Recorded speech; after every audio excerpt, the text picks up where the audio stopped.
Assalamu alaikum. Bonjour à tous. Je vais parler aujourd'hui des séries de fonctions. Donc, je fais le chapitre 2 correspondant au cours des séries numériques que j'ai enseigné à la faculté des sciences pendant plusieurs années.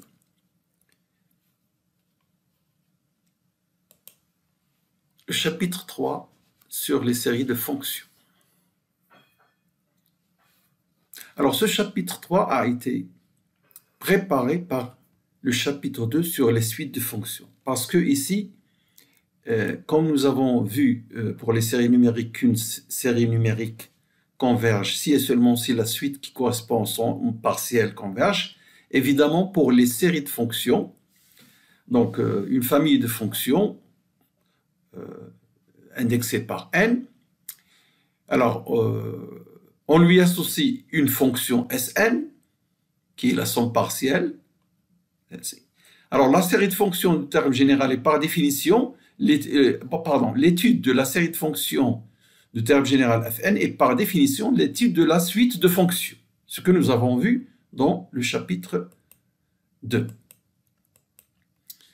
Donc, la série de fonctions est notée sigma Fn. Lorsqu'on veut préciser le point de départ, l'indice de départ, 1 supérieur ou égal à 1 ou bien 2, ça dépend de la définition de la série, des fonctions Fn. Bien, ces notations, on les a déjà vues dans le chapitre sur les séries numériques. Les séries numériques, c'est des séries de nombres réels ou de nombres complexes. Ici, c'est des séries de fonctions, mais l'étude, comme nous allons voir, qu'est-ce que ça veut dire?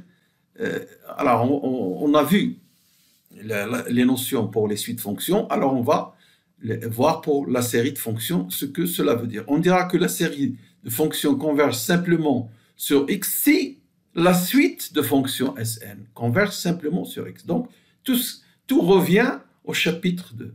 Si on comprend les suites de fonctions, les séries de fonctions, c'est juste une application. Mais dans la pratique, il y a des choses intéressantes à voir pour les séries de fonctions, bien sûr en se basant sur ce que nous avons sur les suites de fonctions. Alors, S de x, c'est la limite de Sn, et donc ce sera la somme, on l'écrit comme ça, c'est la somme des Fn. Sn, c'est la somme partielle jusqu'à n, et là, la limite, donc ce sera la somme de 0 jusqu'à plus l'infini de Fn de x. Alors, pour l'indexation, parfois, il y a des suites de fonctions qui commencent par 1 ou par 2. Ça ne change rien pour la définition. Vous adaptez suivant la situation. Alors, définition suivante, on dira que la série de fonctions converge uniformément sur x et a pour somme s si la suite de fonctions converge uniformément sur x vers la fonction s. C'est-à-dire, voilà, ce que nous avons vu sur les suites de fonctions, ça veut dire ça. Ou ça veut dire aussi, quel que soit epsilon, il existe un 0 appartenant à 1, tel que n supérieur à n0 implique le sup de Sn de x moins s de x lorsque x parcourt x inférieur à epsilon. Voilà, c'est souvent, même, ceci n'est pas toujours facile de calculer, et donc la convergence uniforme, on va avoir un mode de convergence très intéressant qui est la convergence normale, qui parfois nous aide à démontrer la convergence uniforme. Autre chose, ce S de x moins Sn de x, c'est la somme des indices Fn c'est la somme des Fn de x à partir de l'indice n plus 1. On le note Rn de x, le reste d'ordre n, S de x moins Sn de x. Il est clair d'après la définition que la convergence uniforme sur x de la série de fonctions revient à dire que la suite de fonctions Rn converge uniformément vers la fonction nulle, puisque ici vous avez Rn de x, le sup de Rn de x sur l'ensemble grand X est inférieur à epsilon, donc ça veut dire que la suite de fonctions Rn de x tend vers 0 uniformément. La convergence uniforme entraîne la convergence simple. La réciproque est fausse, évidemment, parce que la convergence uniforme des suites de fonctions entraîne la convergence simple. Donc, Ça s'applique ici également. Alors, on va voir des exemples. Par exemple, cet exemple, vous avez là une suite de fonctions. Fn de x égale xn log de x, Fn de 0 égale 0 sur l'intervalle 0, 1. Mais en 0, c'est comme ça qu'elle est définie, Fn de 0. Si je calcule la somme, bon, ça c'est une relation que l'on connaît pour x compris entre 0 et 1 strictement. Alors donc, si je calcule la somme au milieu de l'intervalle, c'est-à-dire pour x différent de 0 à 1, je trouve donc ça, x sur 1 moins x log de x. Et si je le calcule pour 0, évidemment, sigma de Fn de 0, c'est 0. Et pour 1, également, la fonction, elle est nulle. Donc, S de x égale 0 en x égale 0 et en x égale 1. Et elle vaut x sur 1 moins x log de x pour x, donc strictement à l'intérieur de l'intervalle 0, 1. Ça, c'est un exemple que l'on calcule parce qu'on connaît la somme. Ici, donc, il suffit de la multiplier par log de x pour avoir la valeur de la somme. Donc, c'est un exemple qui va nous être utile tout à l'heure pour montrer quelque chose. Alors, les critères de convergence. Le critère simple, comme pour les suites de fonctions, alors ça, c'est ça ce qu'on a, Rn de x. Rn de x. Donc, on connaît le critère de convergence simple pour les suites de fonctions. Donc, on va l'écrire tout simplement ici. Quel que soit x, quel que soit epsilon, il existe nu qui dépend de x, parce que là, on parle de convergence simple, telle que pour mn supérieur à une nu de x, nous avons ici Rn de x est inférieur à epsilon. Donc, Rn de x tend vers 0, ou bien, si vous voulez, S moins Sn de x, là, la suite converge vers 0. Alors, pour la convergence uniforme, évidemment, c'est la même écriture, mais là, le nu, il appartient, il est valable pour tous les x. Quel que soit epsilon, il existe nu valable pour tous les x. D'ailleurs, je n'écris pas ici. Ici, ça veut dire valable pour tous les x, tel que l'on est. C'est la même écriture de tout à l'heure, inférieur à epsilon, quel que soit x appartenant. Ou si vous voulez, ici, c'est le sup sur x de S moins Sn de x, ou de cette écriture-là, qui est Rn de x. La démonstration, bon, il n'y a rien à démontrer, on applique ce que nous avons vu sur les sites de fonctions, tout simplement. Voir le théorème 2 de 3, les suites de fonctions. La convergence absolue. Alors, la convergence absolue pour une série de fonctions, c'est la convergence de la fonction module Fn de x. Donc, sigma de Fn de x converge simplement, alors sigma de Fn converge absolument sur x. Bien sûr, simplement. Il est clair que la convergence absolue implique la convergence simple, mais l'inverse est faux. C'est-à-dire que vous pouvez trouver une série de fonctions qui convergent simplement, mais qui ne convergent pas absolument.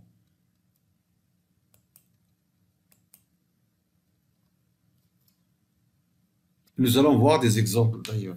Je vous le dis tout de suite, la série sigma de moins 1 à la puissance n sur n est une série convergente. Donc vous pouvez... Mais elle ne converge pas absolument. C'est la même chose pour les suites de fonctions. D'ailleurs, ça on l'a déjà vu dans le chapitre 1. Convergence normale. Alors ça, c'est une nouvelle notion. Qu'est-ce que ça veut dire la série converge normalement? Parce que dans les suites de fonctions, on n'a pas cette notion. La série est dite normalement convergente si elle satisfait la propriété suivante. Il existe une suite Sn, il existe une suite numérique à terme positif, donc indépendante de x, telle que qui majore les Fn de x. Et sigma de An converge en même temps. Donc on a la convergence normale. Ce qui est équivalent à dire que sigma, le sup de Fn de x converge la série, le sup Fn sur l'ensemble où l'on considère cette situation, donc sur x converge, voilà, la série numérique converge, sigma de, ce que j'ai notre norme de Fn, comme ça.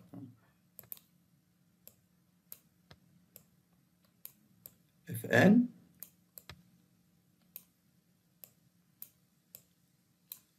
Voilà. le sup sur X.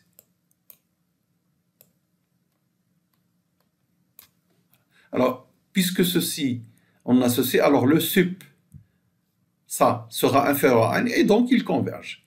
Alors, AN peut être aussi égal à ça, parce que là, c'est une suite qui ne dépend pas de X, parce que c'est le sup sur grand X. Donc, la convergence normale, c'est aussi la convergence de cette série numérique. Mais ce n'est pas toujours facile de calculer le sup de Fn, quel que soit n. Donc, si on trouve un majorant de Fn de x indépendant de x, et ces majorants, cette série de majorants sigma de An convergent, alors on a la convergence normale. Alors, cette convergence, pourquoi elle est intéressante? Parce qu'elle implique la convergence absolue et elle implique la convergence simple, évidemment, et elle implique la convergence uniforme. Elle implique la convergence uniforme, c'est d'ailleurs ce que je vais dire tout à l'heure, maintenant, tout de suite. Toute série normalement convergente est uniformément convergente et absolument convergente.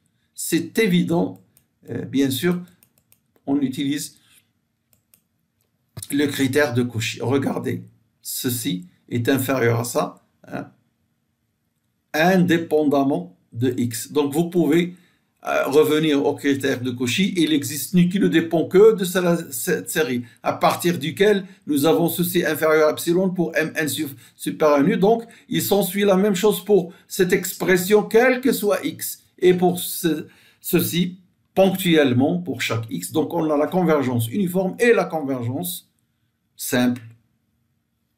Voilà.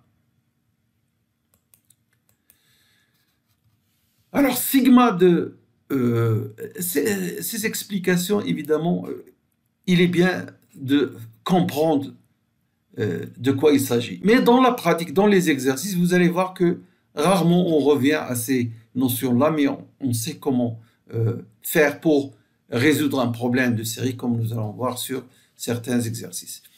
Alors, sigma de Fn, souvent on revient à cette convergence uniforme. Grâce à la convergence normale, souvent. Mais il y a d'autres techniques pour étudier les convergences, évidemment. Alors, sigma de Fn satisfait le critère de Cauchy uniforme et donc converge uniformément. Parce qu'on a ça, qui est la convergence normale, et donc ça implique la convergence uniforme grâce à ce que nous avons dit là. Et par conséquent, on a la convergence absolue. La convergence normale toujours implique la convergence absolue.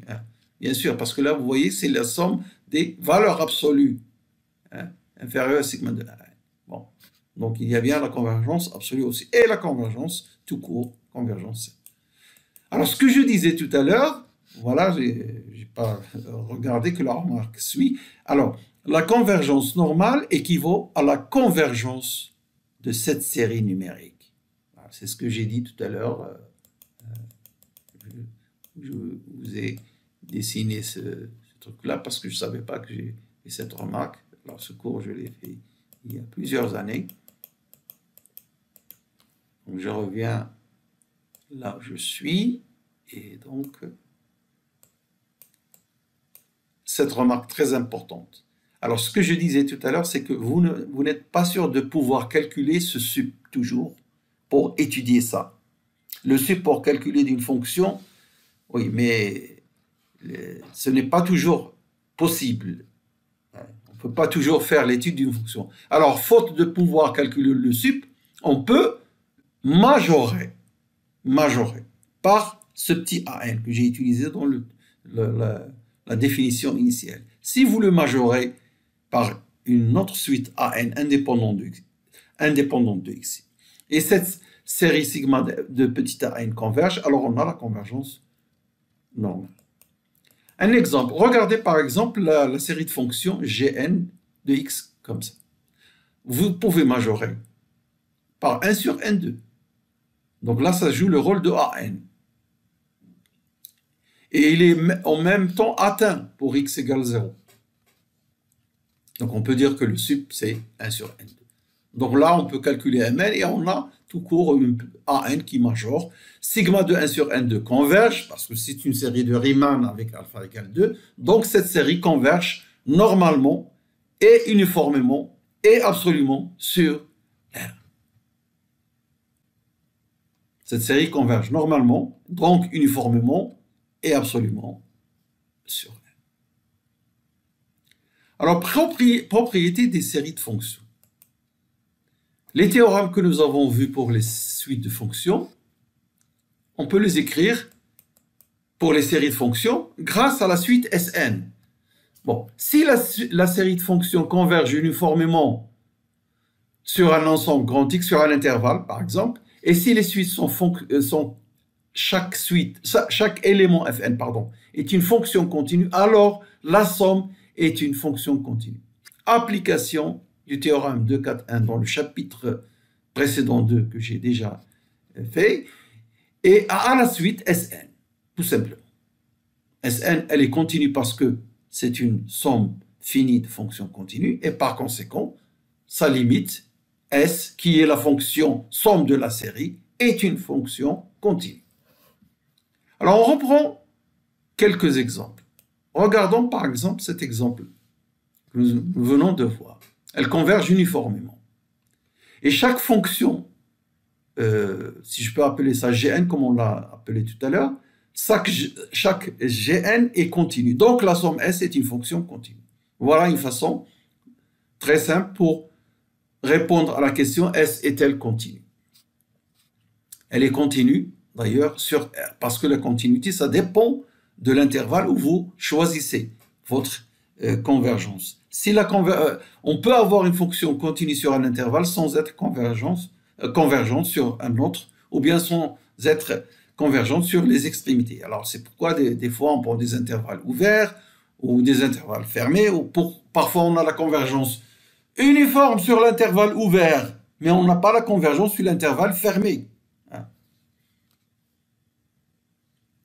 On reprend l'autre exemple que nous avons vu tout à l'heure, exprès on l'a donné parce que là, regardez, c'est une suite de fonctions continues.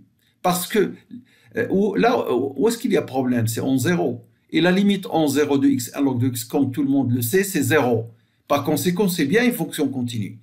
Sa limite, voilà ce que nous avons trouvé dans l'exemple 3, 1, 4 que nous venons de voir il y a quelques instants.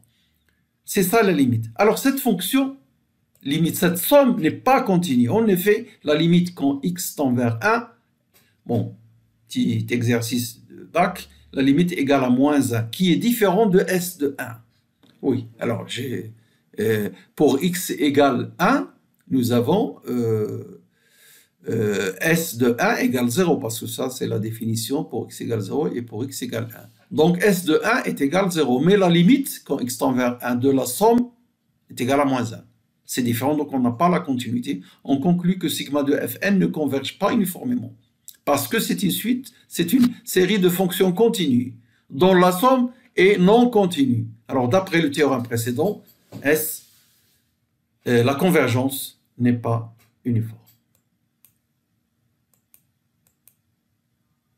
Maintenant, on prend une série de fonctions continues sur un intervalle AB fermé, à valeur dans R. On suppose que cette série converge uniformément. Alors, la série de fonctions sigma de Fn ou Fn de x, c'est l'intégrale de A à x de Fn de t d de t, où x est un élément de AB. Alors, cette série sigma de grand Fn de x est convergente sur AB. Cette série de fonctions est convergente sur AB et a pour somme l'intégrale de la somme sigma de Fn. Ceci vient d'un théorème que nous avons vu sur la convergence uniforme et l'intégration en prenant, pour les suites fonctions d'ailleurs, en prenant la suite Sn formée de sigma de Fn de 1 jusqu'à n. Application du théorème 2,4,2 que nous avons vu sur les suites fonctions à cette fonction et on a le résultat. En particulier, si x égale b, nous avons cette relation. Et là, c'est une série de ça, c'est une série numérique, évidemment. Et là, c'est l'intégrale de A à B de la somme d'une série de fonctions. Donc, en appliquant ce théorème 2,4,2 à la suite Sn, vous pouvez revenir en arrière pour voir dans le chapitre 2 que ce théorème. Voilà, donc, ça, c'est pour, je reviens sur le résultat. si on a la convergence uniforme, une suite de fonctions continue, alors sigma de Fn, ou Fn de x, cette nouvelle fonction grand, Fn de x, définie comme ça, elle converge vers la somme, l'intégrale, pardon, de a à x de grand S de t, d de t.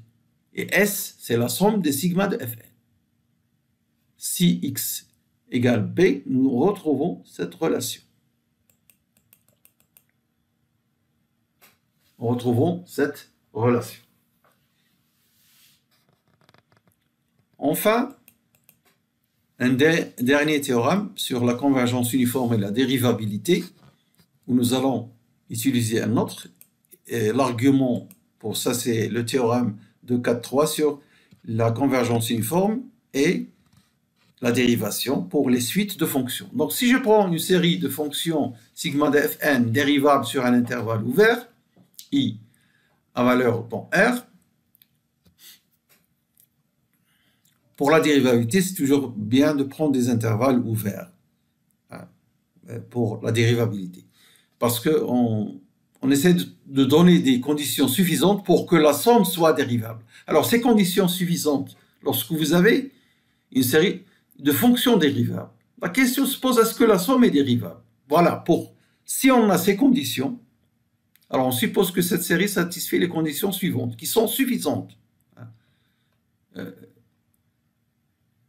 Mais pas nécessaires, c'est-à-dire vous pouvez avoir la dérivabilité sans que ces conditions soient vraies. Mais ça, si vous avez ces conditions, vous êtes sûr que la somme est dérivable. Et d'ailleurs, la dérivée, c'est la somme de la suite des dérivés. C'est la somme de la série des dérivés. Je répète, la dérivée S' de x, c'est la somme des f'n de x. Alors, première chose, bon, fonction dérivable. Sinon, comment peut-on parler de dérivation pour la somme? Il existe un point x0 particulier, quelconque, un x0 dans l'intervalle pour lequel la série numérique fn de x0 converge. La série de fonctions sigma de f'n converge uniformément sur i. D'ailleurs, la dérivabilité, vous voyez, pour parler de ça, ce sont des fonctions dérivables. La série des dérivés, des fonctions dérivées, converge uniformément sur i. Donc, on n'a pas, dans l'hypothèse sigma de fn converge uniformément. Mais ça va résulter de ces conditions. Alors, c'est avec ces deux conditions, la série de fonctions fn converge uniformément sur i. Et sa somme S est dérivable. Et sa dérivée, c'est la somme des f'n de x, puisqu'on a supposé que cette série converge. Voilà ce résultat. Alors, ce résultat est la conséquence du théorème de 4.3, où nous avons vu un théorème pour la dérivation et la convergence uniforme, que l'on applique à la suite de fonctions Sn. Donc, les suites de fonctions de ce chapitre nous permettent d'avoir tous les résultats qui correspondent aux séries de fonctions. Donc, S' de x est égal à ça. Est égal limite de S'N de x est égal à la somme des f'n de x. Voilà. Et ceci termine ce chapitre des séries de fonctions. Merci de votre attention. Au revoir.